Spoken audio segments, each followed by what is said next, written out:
Hello, I'm ostensibly here to be telling you my impressions of the new Tomb Raider reboot, but you're probably wondering why I would pick such an incredible location to do it from. These are going to be the new expanded offices for Revision 3, and so just like the game, consider this something of a reboot. And in the light of really tortured similes, it's also because this is going to be a new area to discover and explore and find mystery in. Okay, we're going to dispense with that and get to the game right now. So I got about 2 hours with the new Tomb Raider, and it's interesting because it is completely rebooted. Almost the entire way that you sort of play the game feels distinct from what I thought had been a rather pedantic and mundane treatment of the gameplay in a lot of the previous iterations. And at the same time, it feels like Tomb Raider. You know, it's not just because Lara Croft is there. There really is a sense that, yeah, it is about exploring tombs and that sense of mystery. Now, the game, it has a strong story that becomes pretty evident from the beginning. A lot of you may have seen it. Lara's tied up after a shipwreck because they were looking for a mysterious island, and of course there's a storm.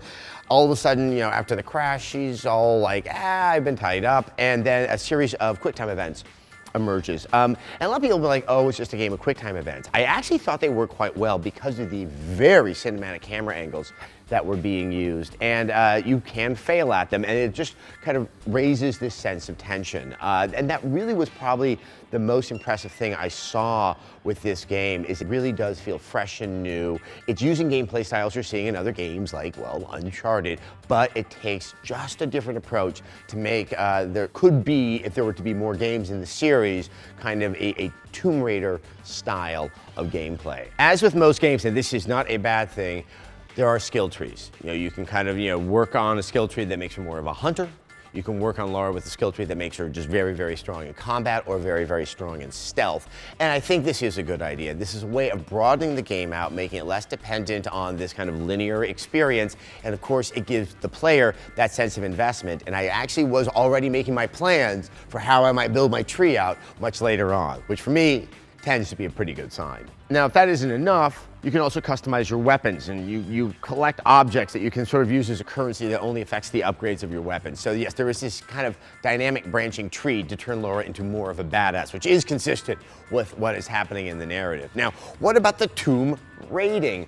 Well, this is interesting that it doesn't seem to stop down for non-combat puzzles the way that a lot of other Tomb Raider games have, and to be fair, is something that was also present in the Uncharted series. They seem very organically integrated to the circumstances at hand. Having said that, though, not too many of these instances actually were playable or made apparent during the course of the game, but there seems to be an effort not to turn the game into a bunch of discrete parts and make it into both a story, a puzzle, and an action elements that are all woven in together. So the combat's a lot of fun. It's far more dynamic and thoughtful than, not just for the Tomb Raider series, and for a lot of third-person action games out there.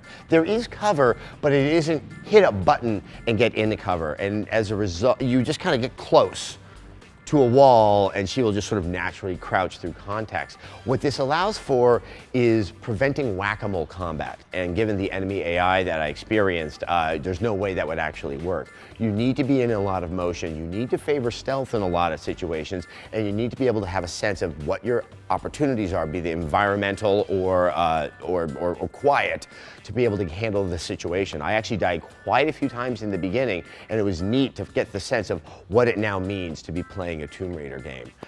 We saw sort of the graduating sense of enemies, so we finally got to the heavy.